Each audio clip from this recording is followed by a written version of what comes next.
mi atiase sane e course no na ensemi etwagu e abefon tentam fidie no eye off TV ko ho enomo efa mame sanso na Facebook ho no eye off TV uba YouTube nso obenyame ho ho no nso eye off TV afi uwram nso e Google Play Stores nso a ho no eye off TV download the app no maye na afi umiaso a ne eye biada no ubetimi ne dinkita ho ho no mu nemom tie na me so say Refiners Tap International ene kra mi mu edachina osom kese no ebekoso first service no eye nonso ekopem se nonkro ebebo sanso no osom etoso mienu no eno nso eye nonkro ne fa ekopem se premu ene fa ebeto na ensam no yenhwe ni eba bedi mu akoniaba no ebi Ghana mampani John Dramani Mahama na watching me to just say eya abobo ya ye huin enya ambulance nemum eya de a eba beboa ma nesefo atimi edi wonwuma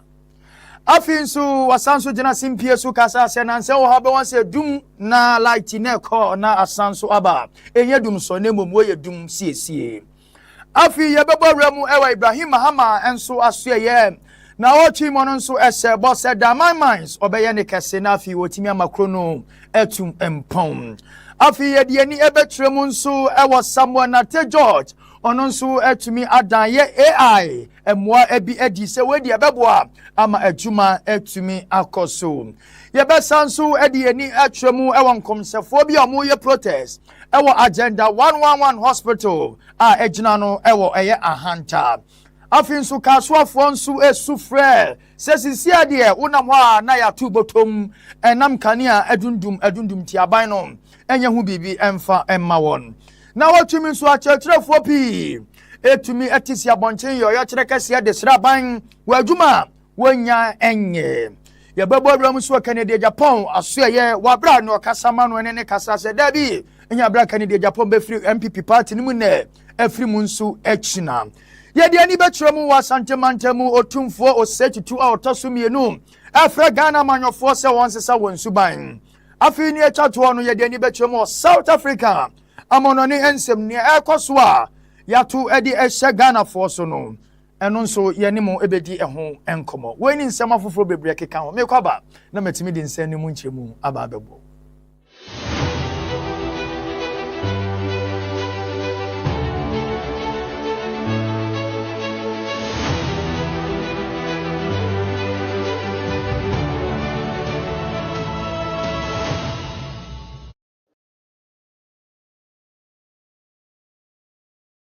afi nyabre na jibre na mintiminu eni enkomo wei eye enkomo na minu bedi mi tretre nsem se ne be ya obeti ase na afi etimi aboanti ye de ye eye off TV na woni gusu a wohwe na wochi mu nyina da no ensema ekoso na yakeka bom se kase bo no emu nkyeremu enie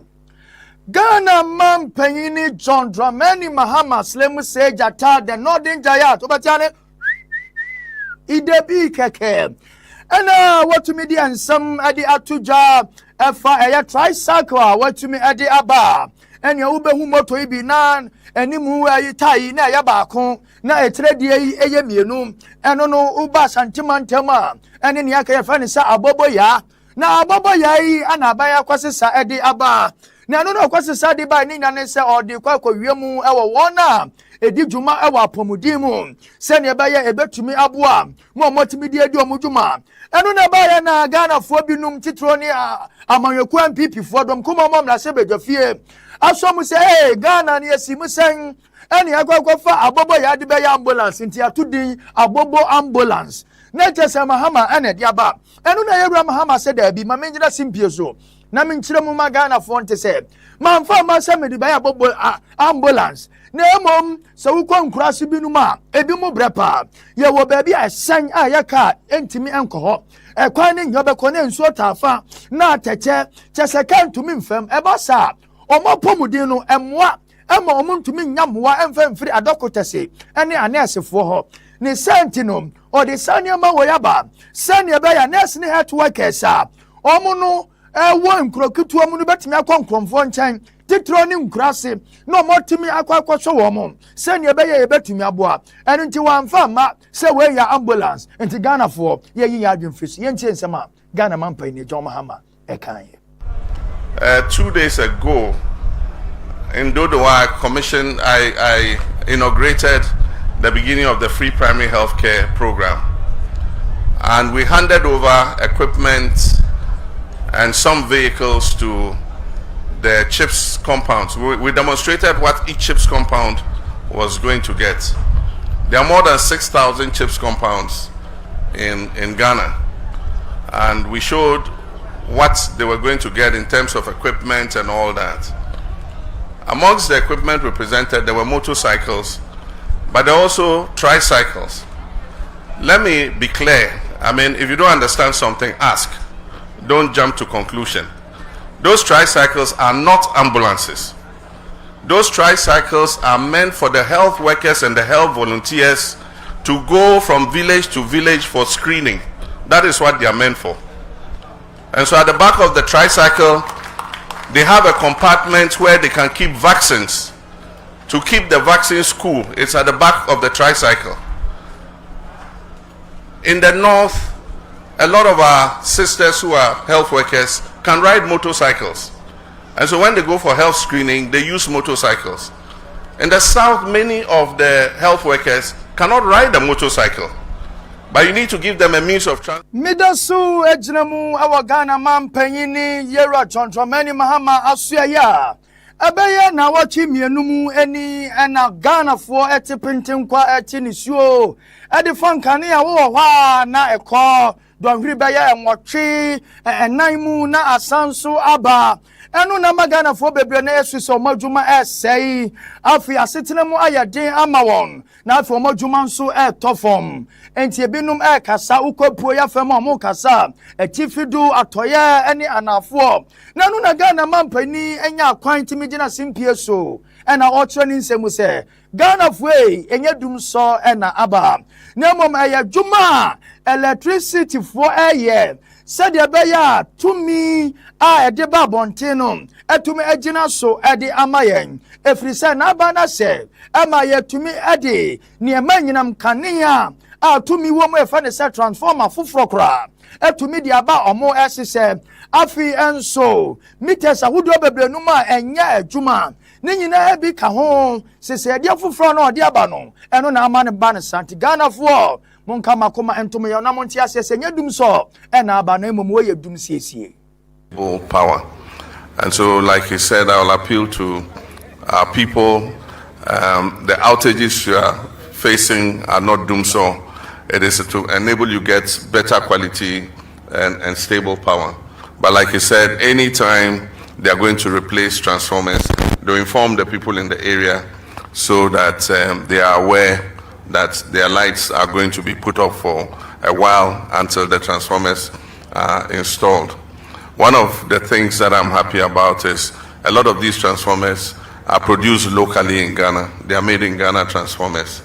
And so it also helps to multiply the benefits that our country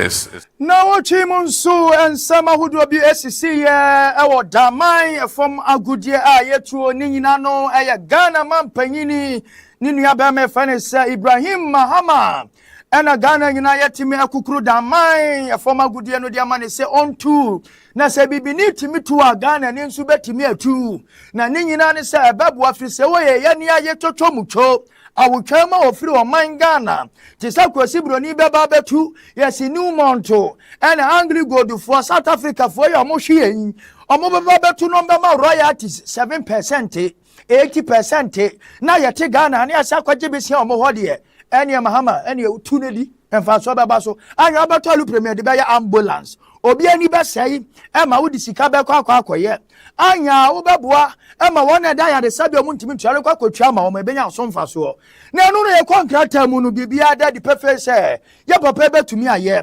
ene atabiri ade amano na enu ogira simpie so da Ghana fo ase enu ose muntie kwa ye freedom man ko Cape Coast men concrete road waka no so be ye afi mi ba be si airport foforo kra betumi aboa ene alu pray di baba fa mi gold o ade akọ ni ade baba ene afi wona etu kwan ba akumienu bi ebetumi so afa so na chese ho be fepa emrofo na tu da ma manse me no ka se man no emfie bebrenie bus station kromu si bi ho ento so ba be si airport say de be to me aboa na fi western region for enya nkoso asetena na mabunu no se wo fa omo adwuma obi biada ebenya bi de atunu botom na atumi aboa yentie nsema yera Ibrahim Mahama editor. Do it. But we know how to do it because we have all the other satellite pits to be able to feed in to do. So we did a bankable study, we looked at it and noticed that we could do it. We approached a few of the banks. In here, the bankers are here. One has given us 650 million, another 600. They are competing against themselves, but before they won't follow us. But thank you for coming. I would say that, look, if we all put our minds together, this is a success story. And the plan I have for Damai is not a joke. I just want to prove that we can invest in ourselves in this country. I want to pledge, I want to say it for everybody to hear. I got a text from one of our young men in here. It says we should build astroturfs for all the communities, which we're looking to do. We've applied for Damai to have an airport, and Damai, within 6 months, will have an airport such that we can fly to Accra easily.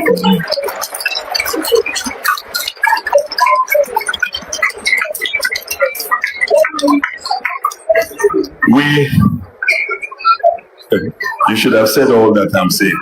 I won't pay you this month. In the next 2 years, we'll be able to drive from here to Cape Coast on a concrete road. Miti asim awa emrase ebedafie na wachini mu ensam ahodio etimi ekoso na ninyina no aye Ghana emra yetumi edi eto ho na yase edi etia se oba wo ni oba beda no yenchew bema ni bema beda yenchew samitie na enie miankasa Mr. Lawrence apenti maha gay kalasi na wa bomi gay atade bi ni duku me betra ha Hana ye Lawrence yenche no na yenche me so menka ho afi ya no nkonkoda samiti yi mesimi akwasi amofa me pese me yesa ponchen kraman na makone ya da ne mesa afi mesidadi munya moba ni ahipu mi nufui na ene metui ya hyehyɛ na mabɔ brezia me ba akwasiwa na oba besia ni yi na de afuro ni aya ne bema na bonanim sebo yi enu ana Ghana si ebeka ya afimpim aduonu ni aduonu nan mu yenyama yoku MPP abanya na etwase na nkamudi animu na mra eye adwuma na nso wabra ya sise mra ne wie ya mra se bedwafo ye so motama koma na do dan kwakufu ado no na MPP abanya na omafiri so ntia nkoduru Ghana mampanyini dada anim enu na nam so amama amampanyini fufura waba yewra John Dramani Mahama asanso animu wona kabie wo mu ntimfo John Sam George nom ase samira we yama ne nyakwa na enu na ningo prampram MP Sam George se enu nti ena ne nkofo esoma no ento ma tabiri mra no so mu yem nhwehwemu ansa na komra se bedwafie wa bra na se bedwafie eba sa bi omupunu na to wo ewo me bosumi edi anim yi enu mu nsensam no na Hassan Suleiman Tampuli etumi ka se he emrei enya fi na ndisi fo beye enya mu mfa meto parliament ni yensisemu yenkano line by line na yayi act number 433 line 122 if you get involved with the intimacy of the intercourse ehu hia every saying na ma ye ne dada ni sent ni ntam koma Ghana man payini no ansa ni ntam every say omodoso ye ka se majority a ewurade Nyankopon me say 30 seconds o metumi pass bill no ni sent no se ma emra no omonya ni ntam na afo omon pass na manya Ghana mra ye ntie nsem Hassan Suleiman Tampuli editor. So Mr. Chairman, we on the minority, and I believe it's a collective position, that when Parliament resumes sometime in May, we should ensure that this bill is passed under certificate of urgency. And as a committee, we can make that determination. We have passed so many laws under certificate of urgency, and this is one that is fit to be passed under certificate of urgency to bring finality to this matter that has been in the public domain for some time, so that the same day His Excellency the President will sign and give assent to the bill that has been passed. Thank you. By the good and virtuous people of Ghana. I thank you. Na wo anu emu ana mami ana ono enso eka bedwafo mo tena se ehwehwe sa niema we mu a ye mami ni di ani Mary Ajele Nate etumi ade atudwa se Ghana for se niema mienu na da yanim eye amamre sika ne amonone moa enti se abefa amamre na ye ho atere yen ana se ye befa sika ne amonone moa ni eja amamra de atuo ni nyina ne se fa amamra emo bi wo ha hey ye free IMF ye san kan biem wana ewo monone a omobu Ghana world health num wana akeka no ye san kan biem ye sori ani akọ Paris Club si ye kwaje besia na ya ko maturity period 15 years 20 years 30 years ye san kan biem ni sent ni ahwe ni ye na Ghana ye san so ye tie dwale ye kasa ye gya ya no ba no afi bia ye koba besia ya mo bi sempo ntimi ntwa kire foka e na kwaje besia de betua adwuma foka e wo man Ghana we your man na no na mami kan sem wo nyina wie ye eno se ya nya ne san so ne ye fa abro amono ne so mu a na ye gya mamra so de to wa ene sa ba ma gya ne nyonko ba ma to ene se hu a oba God bless our home la na ne ni arate kafrika cho eno so nya abra beboa entinu yanjiri hu ye pa ansa na mrei yetumi ase yentie nsema ya maami Mary Ajele Nate etimi edituja. I still have a small request. As Oliver Twist, I always ask for more because as a national human rights institution, most of our funders are international partners,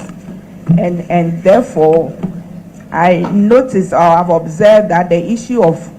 funding has not been put to rest in terms of the exemption or whatever, how we may couch it to ensure that our international donors and partners who support the work we do may not be found, for want of a better word, culpable in their quest to help the various institutions, especially mine, to do its work in terms of Ghana AIDS Commission, Ghana Health Service, even though they are not here, in terms of the work to ensure promotion and protection. And so, in as much we are about to consider the memos, I still would put out a call for honorable members to consider in the area of funding how best we could put up a clause. I know Senna is Miborom awansam fufroma na ye kwakwa piemu ewo Yera Samuel Nate George ono ana Ghana eba ye nkomo edienum eni afi se ye nhwa abefo ntentan fidie so ono ne soafo na numunu na ode nsesede bi ade aba ye friend say ye AI na AI digital level fufro ya papa yi akwakwa fadi abai ni na ne se baba ma ejuma ya ntam Africa tasesane proye eso etumi ate enipa ebenya service ntam emwa ene na form ukasa kire ya na ekia was yes how are you I'm fine ekia can you bring me this I say yes please I'm bringing it na jese ye ba ya da chinyuma na endra bla mu bienu afiye kasha ade nti na ni nyina mu nu ekwawie no na jese eye Ghana menu mienu ya setremu ebedwo yen anu na nam so man ndo Ghana man payini yewradwo mama no wase banu dania wadamra sebedwa fia no na owase empenufo hodo no bebre yewra Sam George na Ghana man panya be de akire ni na ni se na ye bia no na nu na yewra na te George Samuel ejira simpie so eno wase Ghana fo munya motre me de mo call level foforo we ya digital level na me baba ma adwuma yentam me baba ma nioma ye etumi ede amamo na ye ntie nsema yewra Samuel na te George etumi ede tuja. Mr. Chairman, Right Honorable Speaker,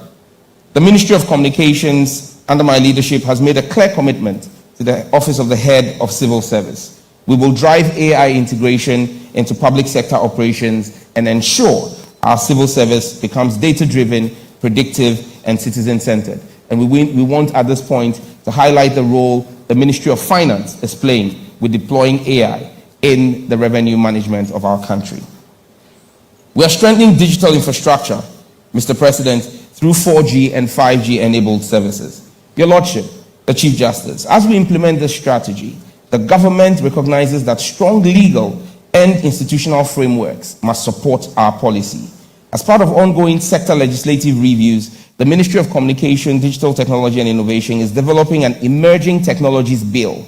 This bill will provide the legal backing needed to deploy artificial intelligence and other frontier technologies in Ghana effectively and responsibly. At the same time, the ministry seeks to further strengthen key national institutions, including the National Information Technology Agency, the Data Protection Commission, and the Cybersecurity Authority. Distinguished ladies. Miriamu ewan samfu froma na medegana fo kwa kopiemu ewo kasua winiba ekwantimpon so na opa kwaya ye kwanfo ye kwantantan kwaya atete apansam se konteba eye winiba kwan enyenyenyenyenyenyenyenyenyenye kasua winiba ye awrade yankopon wusisu a oba anyem no tekama wotumewo se wo ya brantia na wo se white na wo de kofa so a wo ba wusie enyeye Sanso ana wo fa so afia wo ye be ma wan hwan tumi nwo fi se kwan no portals ebo ma na kai na kudu kosoro enu ana nam so emaga na mampanyini ye Radon Mahama etumi de nani kopia so na okasa no okire ni nsemu se ekwan no enkonkosi se 2027 de na omawie na okoya a wo so de we bi aye kwan no no se contrage wa ya de wo ma kwan na konanimu ye be de na mesusu nyina watumi aye na no no ka se wey be ma traffic akofam omuye kwanu wi a adwuma be koye enipa ebenya ahoto emfutro ne yade ahodo no ebe firi ho na ne nyina no eye MPP aban a omotra so a omantumi anya kwan no no de waba ne de the big push o kan oba ya Mahama eno nti no nkasa de nani kokyere so na yentie nsema Ghana mampani Mahama adituja. In the meantime, we discussed with the minister to see how we can sort out the issue of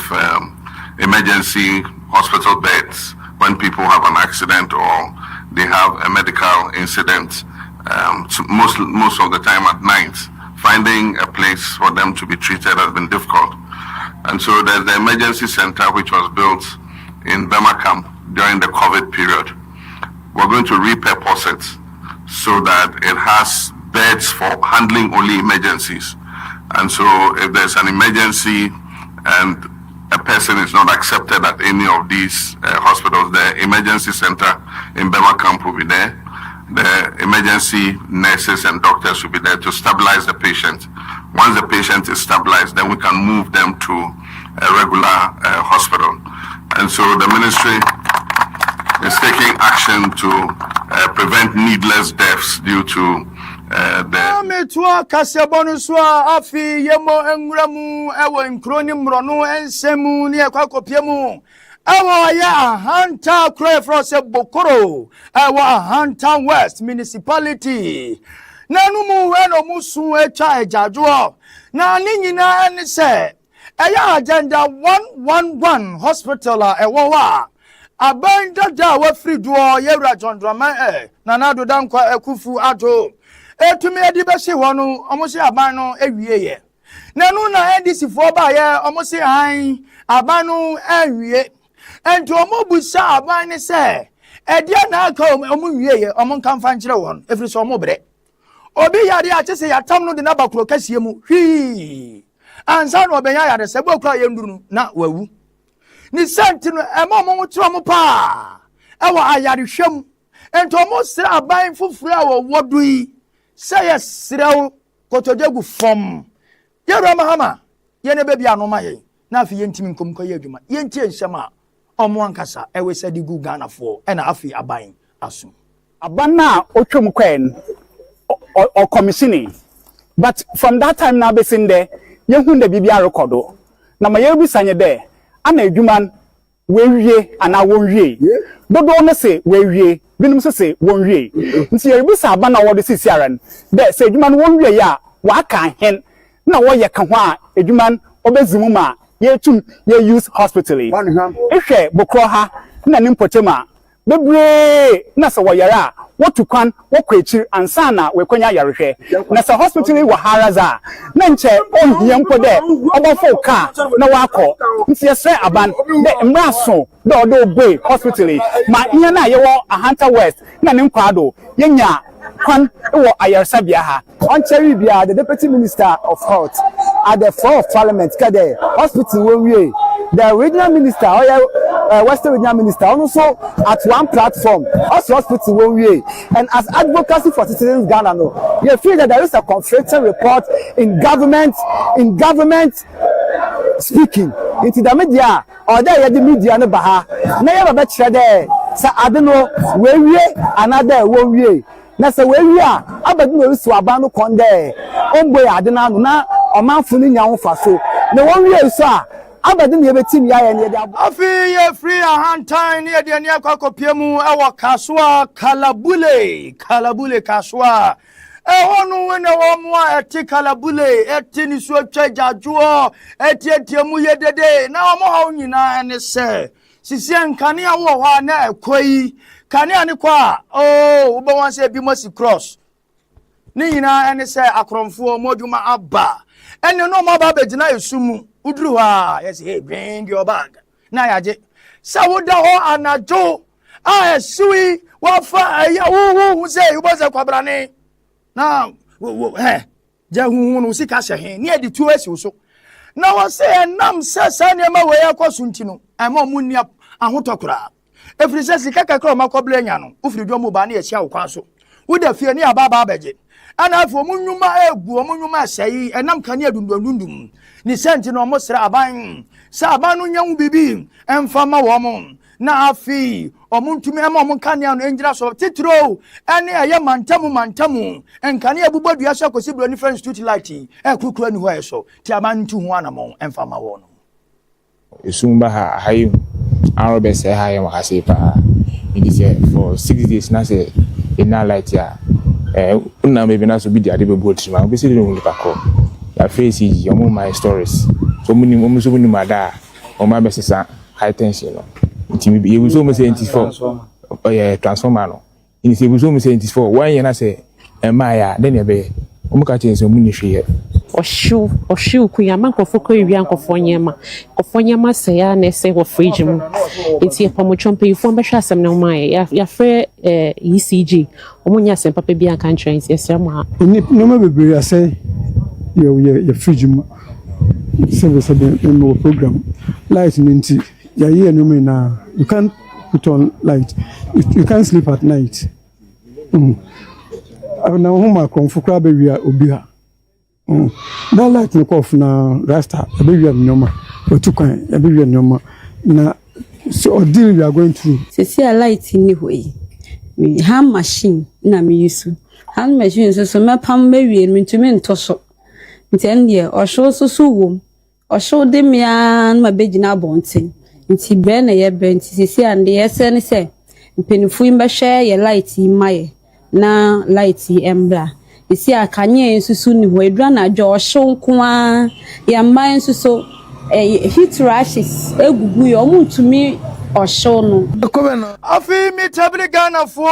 Africa so na watchi mu ensama ekoso ewo odona metimi de Ghana for etimi ewiemu ewo ho ni nyina no eye nsuyira aye wo hawkase ede ama wonom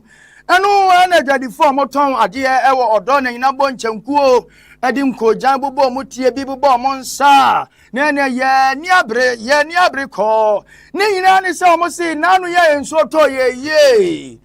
ka kitu bi na nka omomoni omukeko je na omoton bayrenum wona ton tade mpabo anka enso safakoe na afibia enso sese omoni ama na omaboka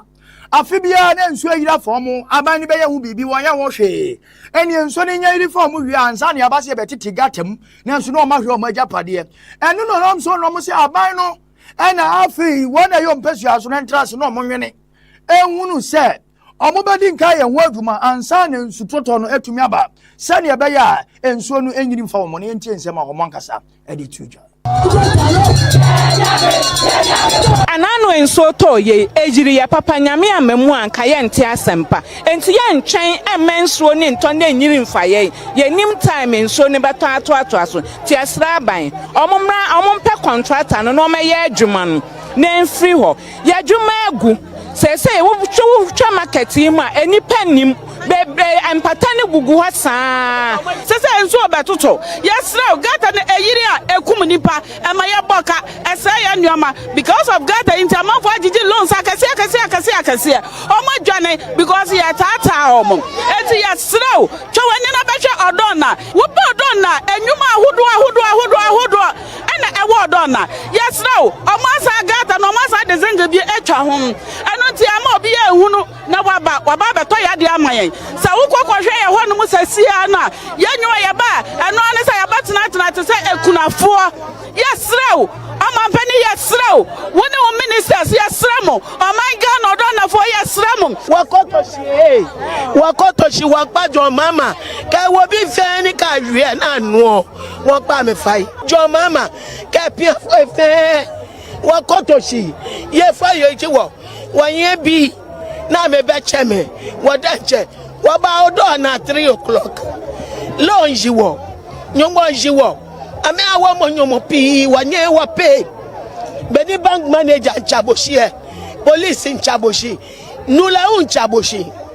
na ye kopien semfufro ma ni nyina no eye wona ekwaje ntetiye ewa atrɛtrɛfo suku mu no mo ba na omutimi ebegina eye atrɛtrɛ board nanim na omutrɛ Kofi is a boy Ama is a girl fine x equal to 1 atrɛtrɛfo yada na no ana sisia no amotempentin kwa esu tenusuo ni nyina ne se atrɛtrɛfo be 45,000 ana omagye ntetiye wi omutifie a munya adwumanye ana ofi ukọ eye suku ahoduo mu a classroom su ahoduo a teacherefo anim a bekotecha ni baako wotre English wotre maths wotre twi wotre religious and moral education our word and our people are den kwabrane ni nyina no so no teacher wotranse na wotimi atorocho no abetre nkwala teacher ni netiwo na woda na so sa ban ba hwe na wona classrooms ahoduo a ebabro ya 30,000 a teachers fo nyina mu no obedi bi mu bekọ akwatra de no yesi sika ni eno mutifie 2022 40 23 24 25 aban na den enu ntino mu sira sika toto sanfo sa ato bi sika kwan nim ne ntumi mfa yen na yen ntumi nya adwuma frisi ye quantity yesi e ba be ye adwuma mensa akoya no ene yatifie ya sanso ya de so de ma ya busua na ye ntie nsem akyerefo yi editudwa ye ntie nsem de no eye ade ana ehu hia se ye beye sanse ye tu ho anamon bebre edi kokomu enkomo bia a wose yedi yisia aban efa Ministry of Education and Ghana Education Service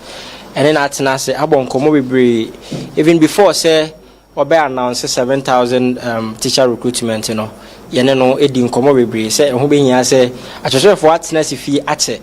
enti no emredru se omaba ban mu no omo nkeka omo ho na omo mfa ahwehwefo evi se ye wo classrooms a ahwehwefo enyo emofra no omo kọ class a anaso omo kọ schools a omo nya ahwehwefo omo nchiro mo de ti ekoba ne sa agro anaso agudi nko a eno mu de e wo schools mu na aban no ese yebo se enche bia no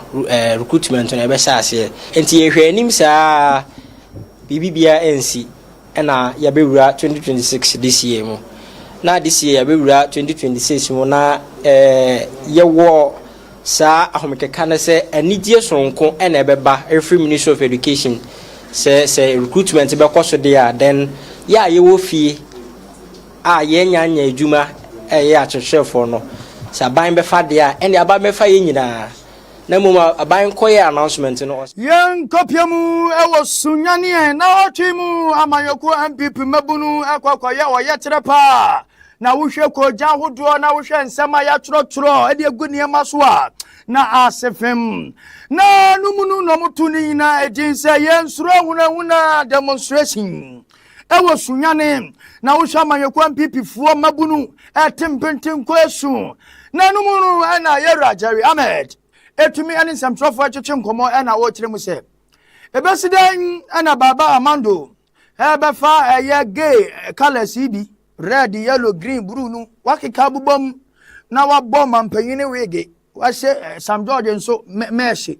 na wabom atade bi na wada no mudin ayamahama wa Sam George wa na nam so ne akwa no na mayekwa bibi wo ho ne yanka hu se yetimi di preko etu preti so na basintele e de baba betudwa se yera yeba omia wi preko ni nyina ne se obetete oni nkramofo ntam frizen nkramofo wi preko ana kufuado ye TV3 40 me cartoon na wo hwe kufuado pa o mani tiri en ensem ne eturogu ase atro hodo nom na nado dan kwatra se hu se da bi mimi wotema wanche obia na yera mahama kakra wei na wo titi yen na wo suntie ne yesuro hunahuna afi galamse wo hye bo so ba betwom ena hwe galamse kwa na ekoso sisi de ohia ne o kapo ukosa bia na opesi kire na wo di agum ni santino abanu nsema waka ya no ohwe no onye odada Ghana fo no na huhia ne mom ya agite ye ntie nsema ye nsuro hunahuna demonstration fo yi etimi di tujwa isem no de bebre denti na ye ti obi se waka se wa tro se LGBTQ++ and wa tro na wa ko chim say ye man in 2 weeks. What is happening to us? But you know, the good part about it is that MVP for say we cannot be intimidated. We cannot be harassed. Obey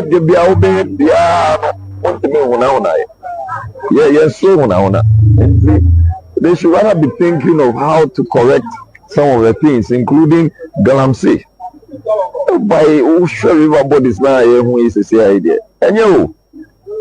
correct major situations are causing problems. Now promises are president my no on generous promises no so non diso. Now they are causing the it's actually regressive. It's so much under attack. Almost every agency or institution is being weaponized by the government of the day. What is happening to us? Say, offer FM station and a TV station. The next thing is that they will trace you now. I bet you. Why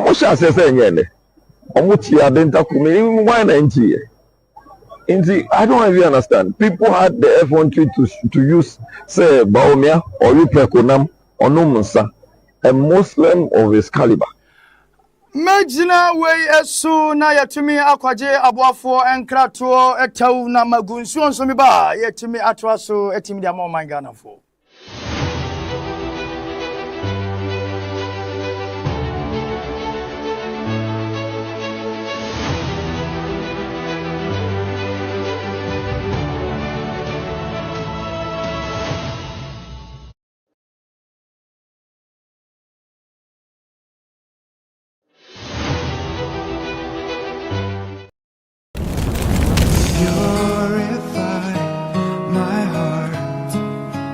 Let me be Radin Shida we Yesu Kristo demo. Wakwa po Kofi Odro and America say frame of gidigidi wati. Tie Radia be kwan dia to say efira nopa. Hana eba umpa in raditi. No the Samuel ebai. Tie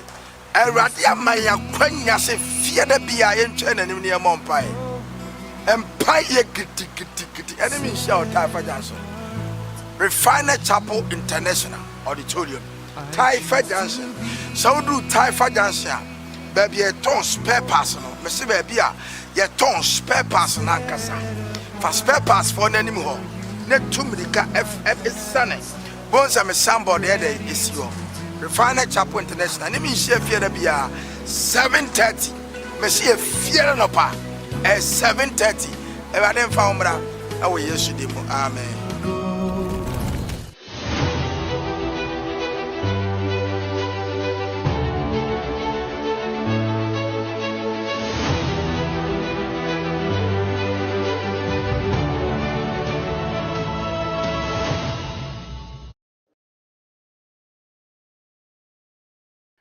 Afi yenya achi aboafo nkrato etimi abadia ene sansu nya brene gibre na ne waje atumunu mimfa emu ensam no pefe entoaso ewo off kasamfoni so ibutu Taifa Johnson krankro kesie mu emfa emrewo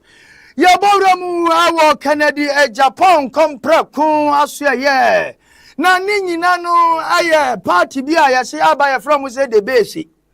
nso a ye hu base papa bia anu no mo say han ye ni base no omodo mani tiremo nkra ene behwe samama wodu jollof ene t-shirt ye amanfo bufa so na ebinom ogeni etie binum na ye mabinum baba ye mabinum yoyoyo na numu no mo de baba to jase sekene de Japan nim na wa mama be di omani ma amne me kwa asem dibia amo akwa yi no hu anu na wa bra amayeku MPP 14 sansemi NNDC fo na ye twapia ene city training centrofo ene na wachi mu ye de twetwe yesepa we ya na worry ubekọ ha na worry we nsem troni we ya na worry we ya na okabi na numunu ana yera ye friend say traffic adamu wo ben ye Kennedy Japan wa sanso e kasama no di betu da se ye na mi Kennedy Japan ye si minim no ye si wo jam MPP party na ba John the base ana twa kai wo de ye de Kennedy Japan na dai wa bra ye to abani wi enu mantie ni nsama o kan ye wo se wonu pa de lalain enya bro bebo bi mu agu dabi Dr. Mahmoud Bawumia bra na bra beje Ghana fo na me taba wo mi achi eni tina vice kramo de mama ameje enti anya bra wono no oba be free Bawumia achi na wa kwa John the base ye de ani the base Ghana ehu bi da ye be kukuru wa kwa wi achi no wanya 1 ubetani about the base 0.01% or they kan wabra ho amanyeku ampipi mu ne ho tono se wagina ba na wanya no nkire se o ma be gina the base into the base mu mfa mu base na ampipi nso mfa mu base ye ntie nsema ye raptor fake ademu etimi de tuja Japan I mean Mimde is a very experienced and seasoned politician. There's no way I would think the honorable Kennedy Japan overturn home with the MPP. In fact, Narangasan Ninsam come even before the primaries. Ninsam come a lot of media houses, interviewed him and asked him. They said, "We win or break out." Also, no room break away. They say even if things did not go his way, some friend there would cheat him and they were reggae election against him. There's no way I'll not break away. But Obaka party no Watete party. So you can understand Narangasa ne philosophy. Ne philosophy Ozanam. He has said a time without number they will break away from the party. And time even after the primaries, Honorable Kennedy upon Orman speeching, there were other people at the background. The supporters are working there. No can no vote. McKen Narangasa said it publicly. No, that should not be the case. There's no way he's going to leave the party. And so there's a lot of evidence to say there, to believe or to convince the public that Kennedy Japan is not behind it. However, he has a role to play. So Pededam group was someone he has a major role to play. Only then one would see them now Afi mami mawramu ewo dom kuma ekwonu emu na numunu na watchman sama betoja edifa office of special prosecutor kisia jabe hu de bebre OSP ania yesi yenyinu ania woni tumi na bi tro hands off ebi se handshake ense bebre ninna ne se high court one cry ana watemwafo John Eugene Yendu Nyante ejina bedwam ana odeni buku tu nanim ana wosom ayami Justice John Eugene Yendu Nyante Office of Special Prosecutor Article 483 said untimi mfo obi ankoko tawo Ghana ha undimu emra ne njuntu na baya no ena don kuma so mo ntiase ntisadia omukofa nwoma ne ma omkohwe mesi afe akobi se achibod eye hai na ono no free fa watimi ni hu bebra mu siase yi abane no omo na asese ho se ketasese ne jiruma ndc fu aye OSP ebeto omoto enu ntini sadia ye yini famfiri ho se ne be ya ne ma be kwakoda no ono ane wo fa pa mu ofori atakura hwe de ode ye nu ho enimguase ahodo wanted no ofori atawode ne baye ofori atane de ne be si so hwe ne wo ye nu na mo ndc fu otake ɛno nti no yɛyi no deɛ firi hɔ nanso mokora ya ɛna moka sɛ OSP yɛmfa ne mmra na ɔbɛboa amɛkata sesɛ ne porɔyɛ na afei ɛbaa ne sɛ enti ɔmatena sɛ hunu sɛ sɛ yɛ nhyehyɛeɛ ɛna ɔmo ahyehyɛ ɛna ɔmo yɛ saa nneɛma na ɔmo de ɔmo nyi ntom na mmom Ghana mmara no ɛma OSP kwan ɛnɛ ne tira so obi bɛɛ de ɔbɛdi nsɛmu no nsɛmfo nsɛm kyankyan no ɔmfa no nkɔ asɛm de bia na yɛntumi ɛndi n'asɛm yɛntie nsɛm adɔm kuma no ɛde tudwa. 15th April 2026, a week after the Attorney General filed his Supreme Court submissions, the government constitutional attack on the OSP was made fully public. In a high court in Accra, presided over by Justice John Eugene Nyadu Nyante, on a quo warranto application by one Peter Archibald Hyde, the judge ruled that the OSP has no constitutional mandate to initiate criminal prosecutions and declared all ongoing OSP prosecutions null and void, and directed the Attorney General to take over all cases and awarded costs of 15,000 Ghana cedis against the OSP.